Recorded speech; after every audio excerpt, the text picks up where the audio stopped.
It's good. We're good. Roll on your stomach. Now.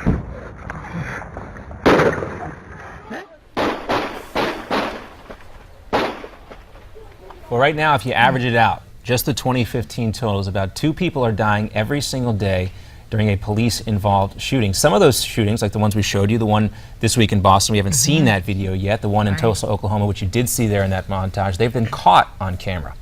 The Washington Post reports that nearly 1 in 6 of those killed by police were unarmed. But do these numbers really tell the whole story? Let's bring in our roundtable right now. Ford O'Connell, chairman of the Civic Forum PAC, and Chelsi Henry, attorney and political strategist. Thank you both for joining us. Thank you for having us. Well, thank you for having us. All right, Ford, let's start with you. This data has prompted Democratic Senators Barbara Boxer and California Senator, she's from California, Cory Booker's from New Jersey, to introduce a new bill. That bill would require police to report all of these types of shootings to the Department of Justice. Is this necessary? I think it's a good idea. Look, we don't have a lot of accountability. My concern here with what Boxer and Booker are providing is something that could actually be bastardized and taken out of context and used as a political football. I'd like to see others weigh in on this, like Peter King from New York, who's a former NYPD beat cop, also former Rep Mike Rogers is an FBI agent, and obviously Bernie Kerik, who appears on this network. There's a lot of folks that need to be weighing in on this. We need to find a way to have greater accountability because we actually don't have accountability, but it's got to be something that's got to be done right and not just out of anger and fear. Chelsi, what do you think? I think this is a great step in the right direction. At the end of the day, whenever someone dies, it's tough for all the family members involved. When we look at police-involved shootings, as Americans, we see police officers, or a connotation for many people, including myself, is they're there to protect us. And so whenever there is concern about those who are in authority abusing their power, it's great to have accountability. And let's talk about this. Whenever a police officer is killed in the line of duty, it's reported. So why not do that for the citizens that they're protecting? Right, because right now they're relying on self-reporting, and I think if we're talking about being transparent, it's always better to be more forthcoming. Yeah, data collected from. Let me throw one thing in there, Miranda, and that is my concern here is we just had the CIA torture report, okay? And that was used as a political football because those numbers were thrown out of whack. I just want to make sure that we do this in such a way that it can be used to actually create better policing and not be used as a political football between the parties trying to score points with certain demographics. Well, we're going to talk about how this should be a political issue. This should be about the lives and Americans who the police officers should be protecting. Fair enough, fair enough. Because as you're about to show us, Miranda, some of the data is pretty surprising. Yeah, it is. Let's take a look at that. New reports and police records show that of the 400 people involved in deadly police shootings over the past 5 months, the majority, nearly 200, were white males, 100 were black, and about 50 were Hispanic. Chelsi, your thoughts on this? Any life that is taken, it's a tragedy. When we look at the numbers, as you just shared, they also, in that report, was a percentage that 80% of these people were unarmed, 92% were mentally ill. So this is also another opportunity for there to be education, not only among police officers, but among the community of things that individuals should be doing so that these mistakes, these accidents, tragic accidents, don't continue to happen, and where we're already at half of the year and almost 2 people per day their lives are being taken. Ford, I want to go back to what you were saying, that you're worried it's going to be used as a political move, but every other organization has to be held accountable. So why not the police? I think you're absolutely right. But look, you got to understand something, Miranda. I've worked in 2 police departments and 2 DA's offices spread out across this country. Let me tell you something. Their record keeping on a lot of things is very, very bad. I'm not even sure each state could actually tell you, forget the federal government for a minute, how many people were actually fatally shot and killed. And remember, a lot of these records that are used are actually used to determine funding. So there's a lot more going on here, sadly to say, than just who's killed and who isn't. But we have to keep the victims in mind here, but at the same time, we have to come up with a cohesive system such that, again, from funding to political footballs on Capitol Hill, everything is kept 5 by 5 and everyone knows what's going on. And I do agree with Chelsi here. One thing is the general public does not know when an officer can use deadly force. Usually it comes down to 2 things. Are they in fear for their life, or are they in fear for those around them? And let me say something else. Half the killings actually occurred in domestic disturbances and roadside stops. Guess what? That's the #1 place that cops most likely to get killed. Yep, it is true. It's so true. And you talk to police officers, they are most concerned about these domestic disputes. They spend most of their time breaking up fights between husbands and wives. Things are not going on when they could be doing police work out on the street. So that's an interesting topic. But we are going to talk about how gun control is getting very political in the House of Representatives coming up very soon. We're going to have Ford and Chelsi come right back with us. But quickly, before we go away to a commercial break, we're going to take a live look in again. Folks getting ready down in Texas for a big announcement today. Former Texas Governor Rick Perry about to jump into the 2016 race. A lot of folks remember his oops comment from the last time around. Couldn't remember those 3 government branches that he would eliminate. Is he going to redeem himself this time around? Rick Perry, a lot of folks looking forward to him getting in the race. Also, he's got that indictment. Remember that still hanging over his head? Yeah, but that could work for him or against him. We'll have to ask Ford and Chelsi what they think. We'll talk about this and much more coming back right after this.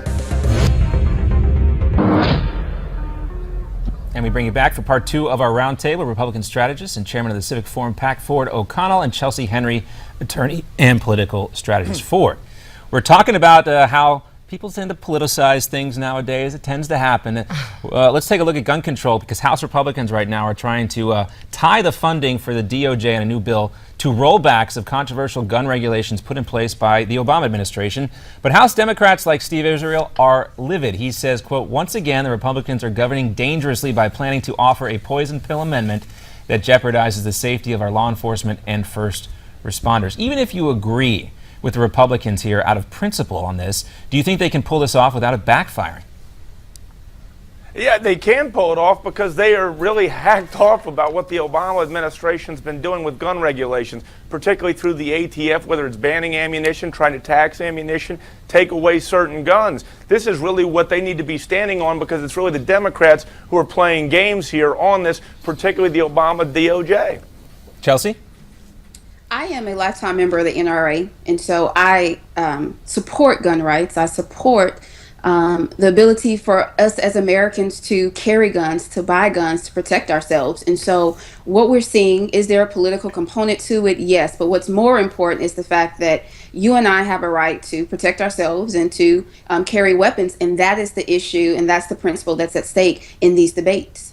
Oh, have you ever been to Georgia? And let me say one more thing, John, why this is rationally related here. The Department of Justice and Loretta Lynch is the top cop in America. Her job is to execute the laws, not to be a political arm of the administration. And right now, Democrats in particular are trying to roll back the Second Amendment any way possible. And if Republicans don't take a stand here, it's going to be a slippery slope, and Democrats are going to try to push this every single time. And this is a smart move by Republicans, and one that's actually well supported, so long as they get out on the stump and explain themselves why they're doing this and why they're tying this to the Department of Justice. That's the trick, and that's where they've tripped up when they try to do this in other issues, even though they've been well-meaning. And I think a lot of Chelsi and Ford, and we would agree with what they were trying to do. They have not executed that properly, so that's the concern here. But let's move on. Yeah, let's talk about your home state, Georgia. Go Dogs. You guys ready?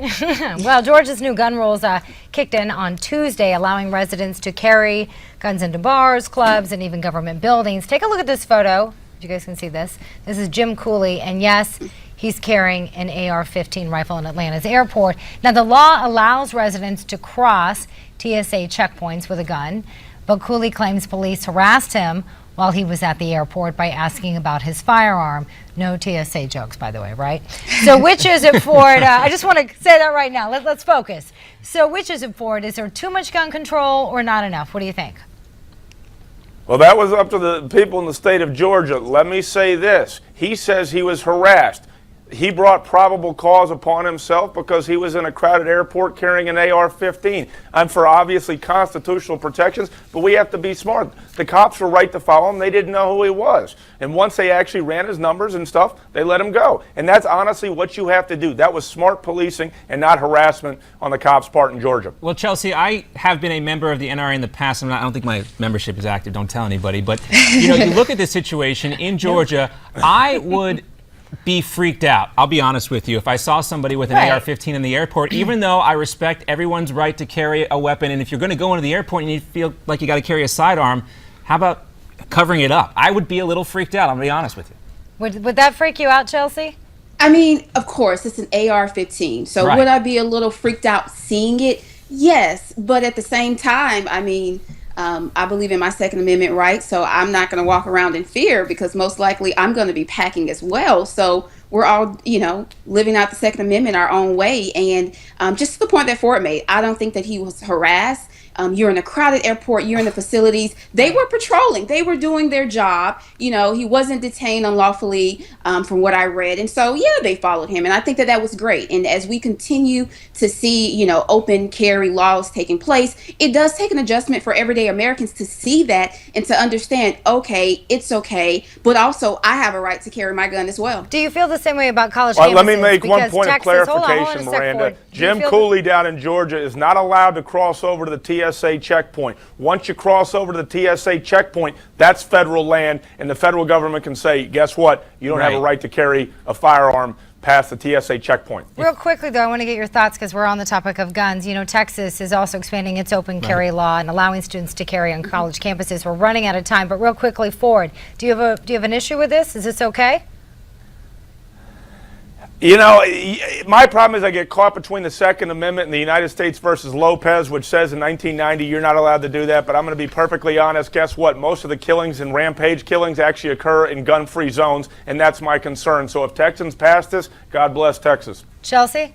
Yes, this was actually debated in many House legislatures, legislatures across the country this year, and I support it because to the point here in Tallahassee where I live, there was a shooting at FSU in a gun-free zone. Students should be allowed to protect themselves, and we've seen countless testimonies across the country from individuals, students specifically, who want to be able to protect themselves, whether it's against robbery, rape, sexual assault. So Fair yes, enough. they should be allowed. Chelsea Henry, Ford O'Connell, thank you both for joining us for this roundtable. Good to have you.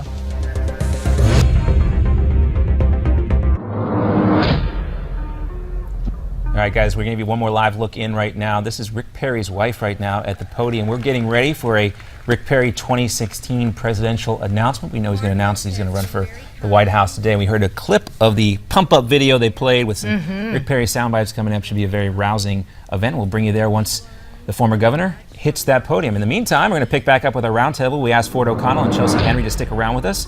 We'll talk about Rick Perry in a bit, but we also want to talk about Rick Santorum. And guys, Ford and I were debating this over email. Rick Santorum appeared on a radio show, the Dom DiGiorno show, or Dom, say it for me. I'm not even sure if I said it right. Can we roll that back? Giordano show, I think that's what it is. Yes. Did I say it right? Dom Giordano. There, just say it like that. Dom Giordano. My problem. I have a little slip of the tongue. That's all right. This is what Rick Santorum had to say on that radio show about the Pope. I would just say this, that, the church has gotten it wrong a few times on science. And I think that we probably are better off leaving science to the scientists and focusing on what we do, what we're really good at, which is theology and morality. Well, one thing though, I'm confused. Pope Francis, I read someplace, has a college degree in chemistry, so he technically kind of is a scientist. But Ford, when you're a Catholic like Rick Perry is, and when you use your faith as part of your platform, should you really criticize the Pope? Isn't there a more artful way to say what he was trying to say? I think there's a far more artful way to say what he's trying to say, and now I'm going to say it because I have a degree in Christianity, so then therefore I'm even to the Pope with respect to chemistry. Herein lies the problem. This Pope Francis has been potentially the most political pope, at least certainly in my lifetime, and I date through 5 popes. What he's pushing, generally speaking, is a European socialized agenda, and that includes regulations, redistribution of wealth, and frankly, what I'd prefer to see the Pope do, and I respect the Holy Father, but I'd like to see him do is save souls more and not stick his head into the political arena. And I think that that's what Rick Santorum was trying to say. But when you're a devout Catholic and you're running as a social conservative, it's not always smart to second-guess the Pope publicly. But correct me if I'm wrong. I'm not Catholic, but it always seems the Pope is always being, not just this Pope, but any Pope is always being political. I think they just don't like this particular message that this Pope is sending out. Maybe I'm wrong on this. What do you think, Chelsea? Listen, at the end of the day, the Pope, as you said, has spoken out. He's been very vocal on many issues, and not just this one issue. And so I'm not surprised by it at all. All right, Chelsea, we're going to ask you just to